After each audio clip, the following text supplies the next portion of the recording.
Hi friends, myself Professor Ashish I Patel, lecturer in Mechanical Engineering Department from Vallabh Budhi Polytechnic College, Navsari.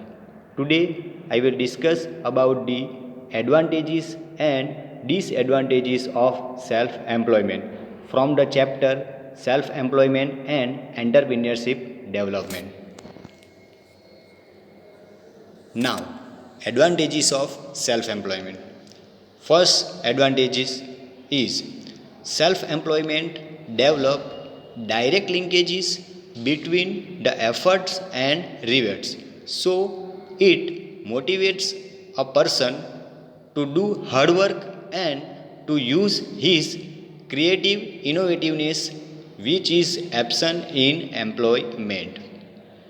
સ્વરોજગારમાં વ્યક્તિના પ્રયત્નો અને વળતર વચ્ચે સીધો સંબંધ સ્થપાય છે. તેથી સ્વરોજગારમાં વ્યક્તિ વધુ કામ કરવા માટેનું પ્રલોભન મેળવે છે કે જે રોજગારીમાં હોતું નથી. રોજગારીમાં આ પ્રકારનું પ્રલોભન રહેતું નથી. Second advantage, the self employed person has full authority to divide over all the business matters. So he is in position to tap the business opportunity generated from the dynamic and ever changing business environment.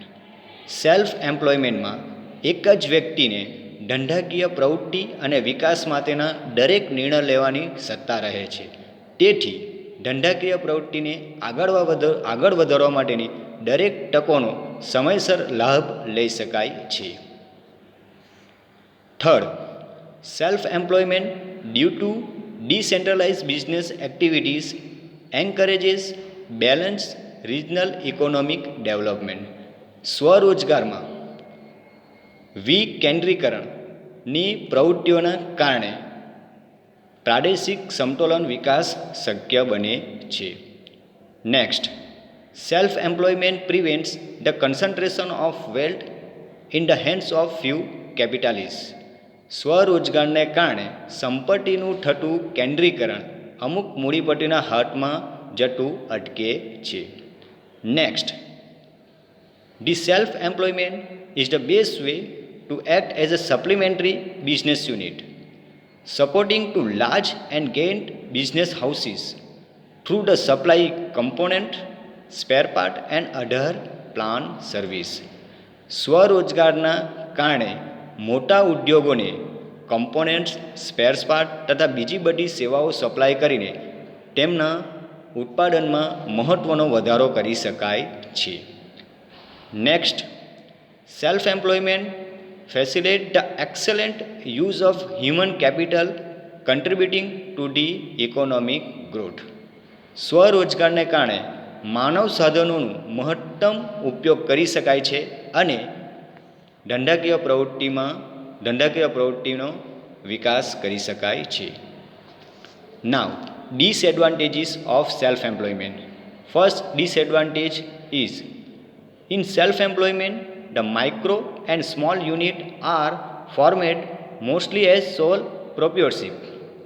In this type of business, the risk of the business is only one person with unlimited liabilities. In case of the business failure, the self-employment has to pay the liabilities from his personal properties and he become bankrupt. In સ્વરોજગારમાં micro અને લઘુ ઉદ્યોગો મહત્તમ એકાકી વેપાર પ્રણાલી પ્રમાણે સ્થપાય છે અને આ પ્રકારના બિઝનેસમાં બધી જ જવાબદારી એક જ વ્યક્તિના માટે હોય છે અને જો બિઝનેસ ફેલ જાય અથવા તો ધંધાકીય પ્રવૃત્તિ નિષ્ફળ જાય ત્યારે તે વ્યક્તિ દેવાદાર બનવાનો ભય રહે છે. Second one, the business activity involve diverse skill which cannot be possessed by one person. At the same time, due to lower profit and small scale operation, he is not in a position to employ expert and technocraft.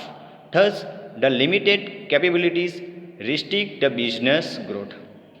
સ્વરોજગારમાં એક જ વ્યક્તિ દરેક પ્રકારનો કાર્ય કરતો હોય છે અને તે ટાઈમે ઓછા પ્રોફિટ અને ઓછા ઉત્પાદનના કારણે એ બીજા એક્સપર્ટ કે ટેકનોક્રાફ્ટને રોજગારી આપી શકતો નથી. તો આ બધા કારણોના લીધે ધંધાકીય પ્રવૃત્તિનો વિકાસ અવરોધાય છે. Next, there is no assured periodic income like a salaried employee, so his family budget become unstable. સ્વરોજગારમાં વ્યક્તિની આવકની નિશ્ચિતતા હોતી નથી, તેથી તેમનું ફેમિલી બજેટ સ્ટેબલ રહેતું નથી. Next one, as all the activity are conducted by only one person, his illness or non-attendance to the business due to the social engagement create the problem in the day-to-day management. સ્વરોજગારમાં દરેક પ્રકારની આર્થિક પ્રવૃત્તિમાં એક જ વ્યક્તિ જોડાયેલો હોય છે, તેથી તેની માંદગી અથવા તો બીજા કોઈપણ સામાજિક કાર્યના લીધે ગેરહાજરીના કારણે ડે બાય ડેનું શિડ્યુલ અટકી જાય છે. Next, the area of operation tends to be local and it is operated on small scale basis. As it cannot operate on small scale, it is incapable of facing the competition from the large scale business unit. સ્વરોજગાર એ લઘુ અથવા તો micro ઉદ્યોગ સ્વરૂપે સ્થપાય છે, તેથી large scale business અથવા તો મોટા પાયે થતા ઔદ્યોગિક પ્રવૃત્તિ સામે એ હરીફાઈ કરી શકતો નથી. Next one, like a large business unit, they are not in a position to generate more employment opportunities to resolve the unemployment problem of the nation. ઉદ્યોગ સાહસિકતાના સરખામણીએ સ્વરોજગારમાં રોજગારીની તકો ઓછી અથવા તો નહીવત રહેલી હોય છે. Thank you.